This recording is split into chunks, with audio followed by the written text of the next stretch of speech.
I'd like to pull us all back in. If you're still eating, please continue to keep eating. Oh, it looks like we have an answer in less than 4 hours and 17 minutes. I know, Lucas. Andrew. I got it before 1. You're welcome. Record time. I will refer everyone to page 4 of the BEAD program FAQs if you have more questions on internetforall.gov. There is no review by NTIA prior to initial proposal submission. There is a requirement that it goes out for public comment and that feedback be incorporated into what is submitted to the Assistant Secretary for review. So you have 180 days for the initial proposal. There needs to be public comment in that window, and all of that gets submitted to NTIA for review. But I encourage you, page 4 of the FAQs has this in more detail. All right. So that's for BEAD. We're switching gears back to DE, but later on we'll talk, spoiler alert, you get to do a lot of this in tandem. So there's a lot of alignment there. So, all right, has anyone, so back to reminder, we just, before we got to see lots of gold and have a delicious lunch and talk about BEAD, 5-year action plans. We talked about some of the barriers that both general public and covered populations might face. And the reason why you are identifying barriers is why? Tor? So that we can design our plans to address and overcome these barriers? Correct, yes. Yes. Thank you. So has anyone ever done a needs assessment? Yeah.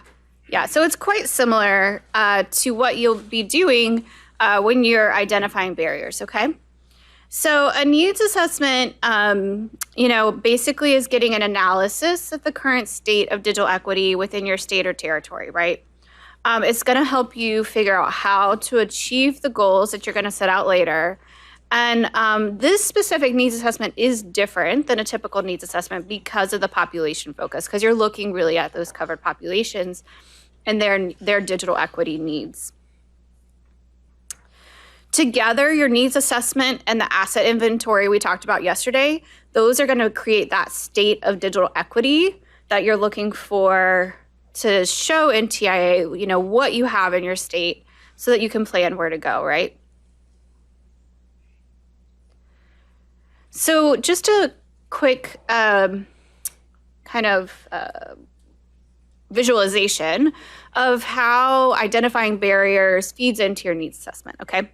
So on the your left, so both the data that you capture for the members of the general public around barriers and the data you capture for the members of the covered populations are going to feed into understanding the barriers for both the general public and the covered populations. That's going to create your baseline, which again, NTI requires in the NOFO. And then that essentially becomes your needs assessment. Okay, does that make sense?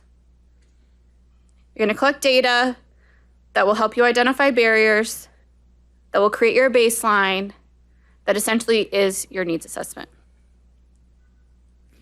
All right, so we're going to continue talking about how different portions of the plan, this really is just right in my face, creating different portions of the plan are really iterative and part of the same cyclical process. And developing measurable objectives and identifying barriers are one of those things that it's this virtuous cycle.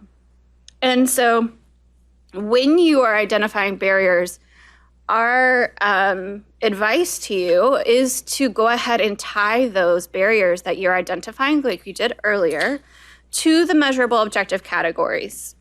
And the measurable objective categories, just by way of a reminder, are in that 3-page copy of the NOFO you have in your packet. On the first page, which apparently I don't have in front of me, but guess what? It's memorized by now.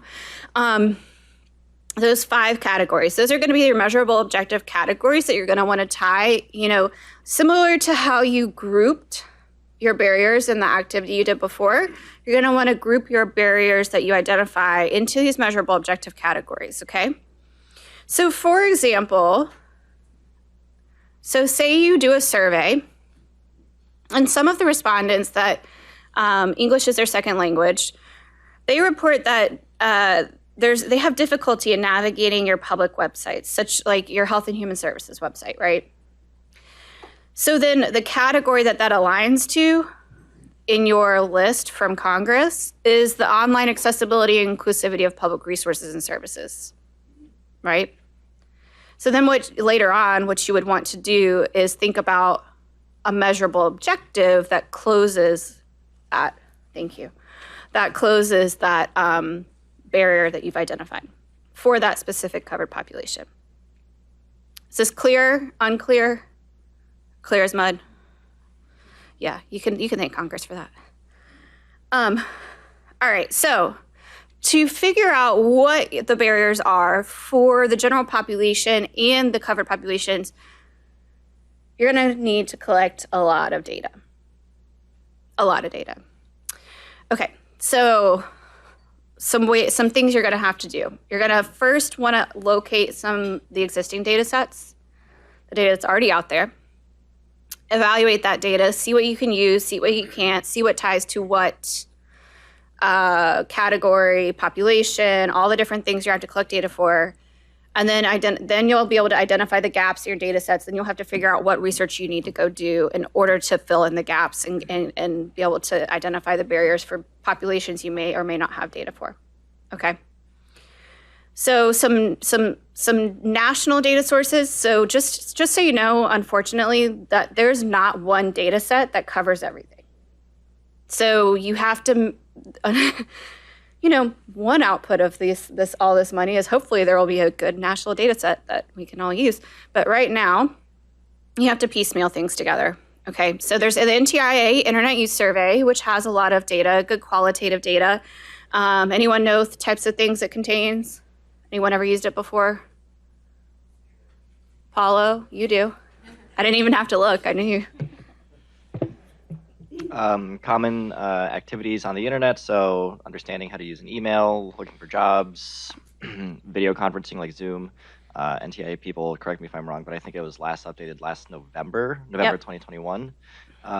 So to satisfy sort of like the digital skills component as a barrier, it's a good data set. Then there's the American Community Survey. Anyone ever use that? Anyone know what it contains? Yeah. Brian, what kind of data does it have? Did you raise your hand? Yep.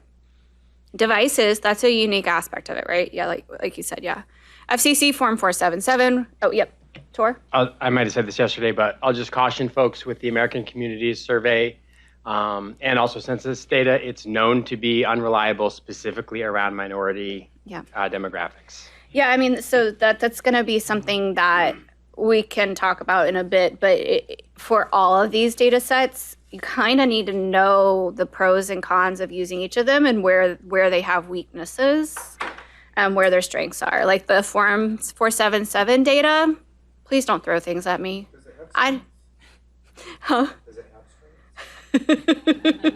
didn't make the maps. And the fabric is coming, but I also don't between us in this small room and all the people watching online, we'll see how good it is, right? It's going to have its weaknesses too. Pew Research Center has some data, and the National Skills Coalition also have some data sets that you all will be able to leverage. I do want to shout out the Federal Reserve System, the Atlanta Fed. I think, is it just the Atlanta Fed? Nye, Hodge. On digital skills? Yeah. So the Atlanta Fed is working with the National Skills Coalition to do some classification of jobs, skills, and data. And so that data will be, they've promised me you all can use it because I said it would be really useful for you. So that data will be available probably by the end of the year, early next year. So continue, if you don't know Nye, Jeremy can introduce you. Otho can introduce you and get that data. Yes. On data sources, we have had really great conversations with Education Superhighway around their data on affordable housing. Yep. And ACP enrollment and tracking Yeah. support from them. knock that. We've also got great support from Ed Superhighway on that. Yeah. Yeah, that's a good resource. It's Education Superhighway for anyone that didn't hear. Yeah, Lucas has a comment, question. And I'll just say they are demoing their ACP dashboard at the joint SBLN DELN meeting on November 17th. So if it's not already on your calendar, come and you can hear from them directly. So here's some other tools. I'm not going to go into these in detail. Oh, you're going to get all these slides. I'm sorry I didn't tell you up front. Rose, thank you for asking me earlier. You're going to get all the slides, so you'll get all these links to everything later in the week when I remember to send them to you. And I'm not going to spend a lot of time, but NTI is creating Digital Equity Act population viewer that will have a lot of information for you that I believe you will be able to use. I'm sure at one of these joint SBLN, DLN meetings, they'll go over that in detail for you, so I'm not going to spend time on that. But there's also the internet, the i3 Connectivity Explorer, which you can use, create visualizations and whatnot. The Microsoft Digital Equity Data Dashboard is really useful, and has anyone played around with it yet? I see a couple head nods. I'd really encourage you to. It's pretty useful. You can zoom in, you can pick specific populations. I don't think it has everything, but I do think it has quite a bit of information that you'd need. Of course, there's Roberto Giardo's tool as well, which is the Purdue Center for Regional Development Data Tools. He creates a digital divide index every year, and it has pulls in a lot of these federal data sources that we're talking about to create an index. Hey, Amy, I think Michelle has a comment on. Yes. Just to preview the Digital Equity Population Viewer, right now it's at the state level, but it will have county and census tract data in the second phase of its iteration, which should come out either late this year or early next year. Thank you. Okay. So once you go through the federal data sets, figure out what you have and what you don't have based on that, then you can also look locally, because some of your communities have collected data that you'll be able to use for your planning purposes. So again, coalitions, or just digital inclusion organizations, the practitioners, they have data. Susan, I'm sure, has lots of data on how well her programs are working, right? And that is something you'd be willing to share with the state of Maine, right? but no, in all seriousness, there's lots of folks who, as Tor mentioned yesterday, have been doing this work forever. They have been measuring what works and what doesn't work, and have programmatic data that will be super helpful for you, particularly in the implementation stage that we'll talk about later, that can help inform things for your planning process. Yes, Susan? Yeah, so we have the data that we're collecting aligns with U.S. Census data. So, we have free classes, and we say free is not free. Free means that you must register. We can do that over the phone for you. We can put you on the website for a variety of different ways. And if anyone says, well, I don't want to give you that information, then you cannot take a free class. It's just, we just have to be really, really diligent about that. And as a result of it, we have great data that we've been collecting for several years. Thank you for sharing that. Yeah. So then also some of your organizations that you've identified earlier on through your asset mapping, these organizations that serve some of the covered populations, like the community action networks that were brought up yesterday, or libraries, they may collect data on the covered populations and for different purposes, but they may be able to share that with you for you to get a better sense of the barriers that may be present within covered populations. And then some of your sister agencies at the state and maybe even some of the local governments, they may have some data as well that they may be willing to share. Yes. I just want to share that public libraries collect a lot of information for our federal and state reporting. And that a lot of that information is not only those covered populations, but also devices, internet access, databases, things like that. So there's an incredible wealth of data at your state library level. Thank you. Just one note, I would start this process early because you may run into some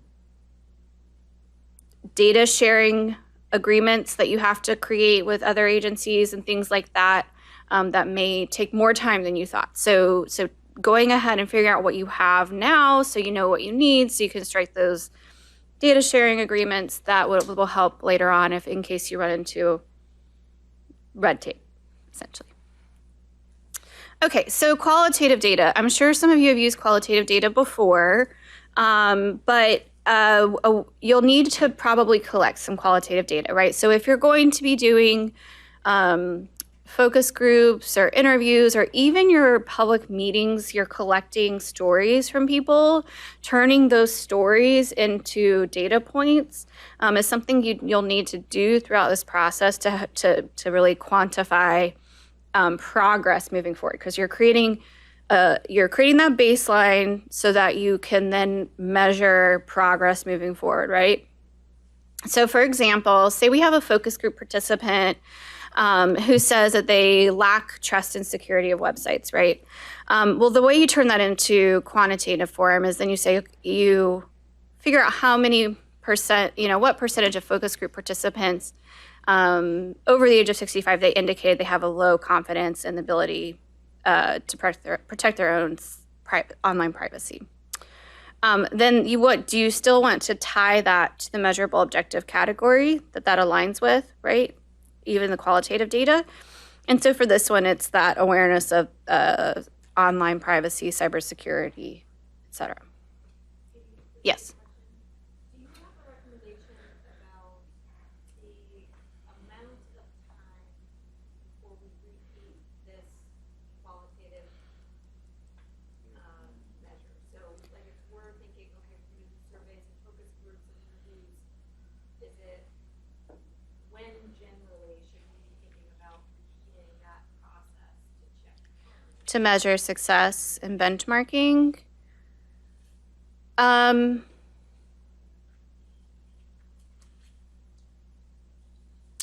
I do think this is going to be something that's going to depend on the reporting requirements from NTIA and for the capacity awards, like if that's an annual reporting requirement versus a biannual, for instance, because you'd want to do so in conjunction with when that, you needed to report on progress for them.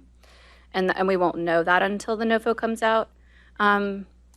What, Paula, or maybe for the Fed researchers in the room, what's a general best practice of benchmarking? How often should you be doing it? Is it annual? Is it every 2 years, every 5 years?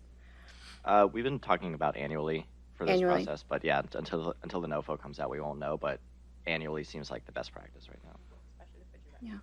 And you also, you may not have to repeat every data collection process you went through. Yeah, so you'll have to figure out, you're actually going to be measuring success based on your measurable objectives. So you'll be looking at how far along you make progress in those specifically. It's just this will be the biggest lift because you have to collect a lot of data to even get to that point that you won't have to repeat future years. So when you are evaluating existing data, looking at its utility for the purposes of your planning, you're going to want to look at a couple things. So you're going to look at the types of barriers it identifies for you or tells you information about, and of course, aligning those with the measurable objective categories. And then you're going to look at the types of population that it shows you information for, right? Is it for the general public? Is it for the covered populations? Which covered populations, etc. You'll want to look at the year the research was conducted. Again, the type of demographic information it shows you, the granularity. Right now, it sounds like the NTIA map will be at the state level, but then it'll be then down to the county. And what did you say, census block or census tract, Rochelle? Sorry, tract.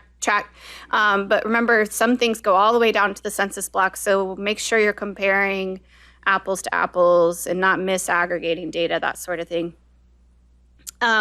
You'll also want to look at where your gaps are, right? So the different populations that are left out or which barriers are left out, that sort of thing. And then, simple things like when you're comparing data sets, I believe it's ACS that classifies, I might get this backwards, so please forgive me if I do, but I believe it's ACS that classifies older adults as 65 plus but the NOFO uses a definition that classifies older adults as 60 plus. That may or may not make a big difference in your planning. I don't know that NTI is going to care about that level of 5-year granularity difference, but just it may be something to think about and footnote, right, as you're going through your planning process.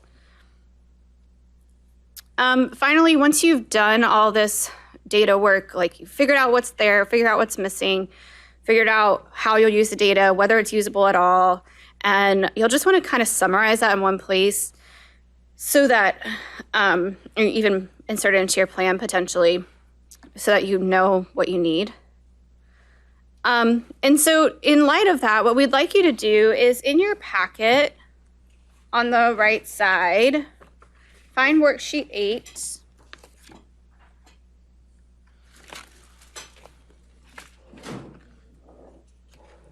Okay, see if I can find it.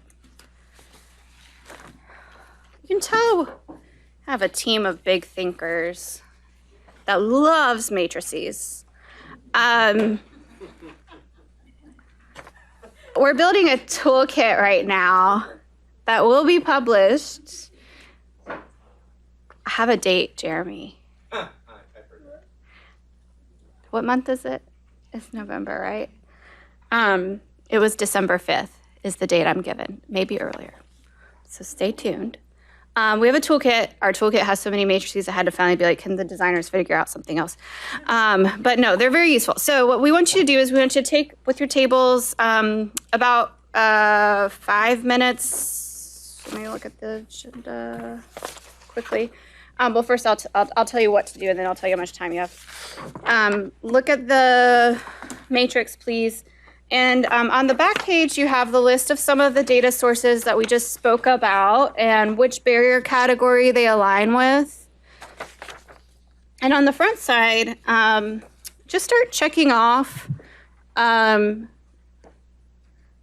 what data you think you already have through a federal source or maybe even state or local for each of the covered populations, plus we have the population at large, aligned with the different barrier categories, the measurable objective categories.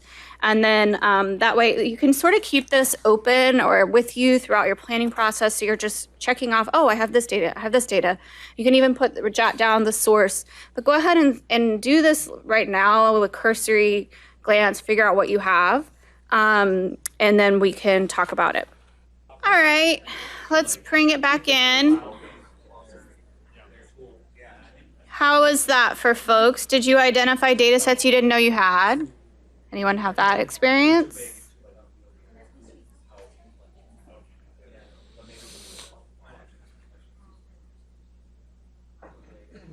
Anyone get overwhelmed with the amount of data you have to collect? Was that the okay.